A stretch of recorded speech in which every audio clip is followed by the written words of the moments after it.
खुलुमबाय गिबियावनो नोंथांमोनखौ जनालि बर' रादाबाव बरायनानै लाग्रोनाय जाबाय। दिनै 2023 मायथाइनि 10 नभेम्बर नोंथांमोननि थाखाय आं गोबाव समनि उनाव खौरां लानानै फैदों। मानोना आङो लोमजानानै थानायनि जाहोनाव खौरां लाबोनो हायाखैमोन, नाथाय दिनै लाबोनाय जादों। अन्नानै नोंथांमोना खौरांखौ नायलांगोन होननानै मिजिंथिबाय। बिदिब्ला खौरांखौ जागायदिनि। ट्राक आरो पुलिस गारिनि गेजेराव गिलु बालु सौग्रावलायनाय जाथाय जादों।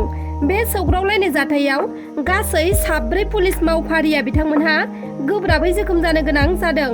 मिथिना मोननाय बायदिब्ला कार्बि आंलं पुलिस रिजार्भनि 7 पुलिसफोरा डिपोनिफ्राय डिउटि खालामनाय समाव गुवाहाटी फारसे फैबाय थानाय समावनो हरखाबै लंका दालिमिया सिमेन्ट फेक्टरिनि गेट मोखाङाव बिथांमोननि गारिखौ गंसे ट्राकआ उनथिंजायनिफ्राय सौख्रांना होनायाव 7 पुलिस मावफारियाफोरा गोब्राबै जोखोम जायो।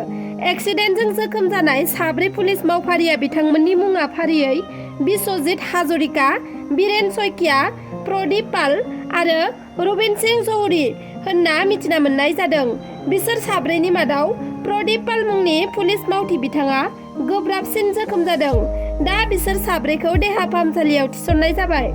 दिनै प्रमद बर' दैदेननाय UPPL दोलोआ क'क्राझारनिफ्राय लानानै चिरांनि काजलगावआव थानाय स्टेडियामसिम गोजोनखौ लानानै रंजानाय आरो गोजोननायखौ अरायसम रायजो राजानि गेजेराव दोननो थाखाय बाइक रेलि खालामदों। बे बाइक रेलियावनो बिटिआरनि गाहाय खुंगिरि प्रमद बर'आ बाहागो लानानै खौरांगिरिफोरनि सिगाङाव बुंथियोदि गोबां बोसोर असान्थिनि उनाव बिटिआर ओनसोलाव गोजोन फैबाय। बे गोजोन थासारिखौ जों बयबो बरायो आरो रंजायो।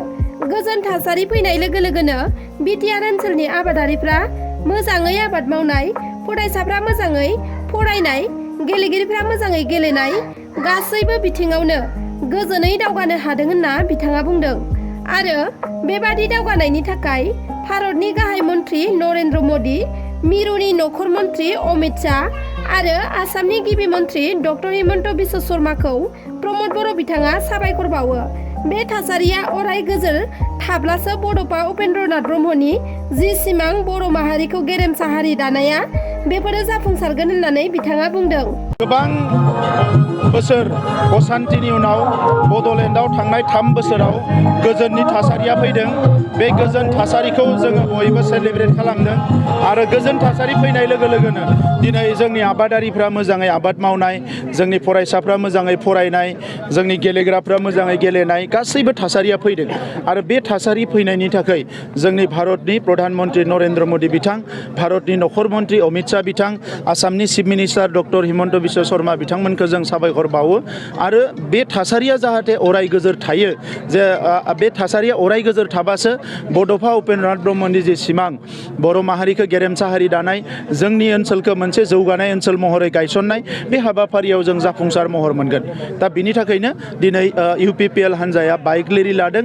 बे बाइक रेलिनि गेजेरजों जि गोजोन थासारि बेखौ मोनसे सेलेब्रेट खालामनायजों लोगोसे रायजो राजाखौ लाफानानै इयुनाव गोजोन थासारिखौ अराय गोजोर खालामनो हायो, बिनि थाखाय हाबा मावलांबाय थानो थाखाय फिन दिनै समायखिरा लानाय बे हाबाफारिखौ लादों।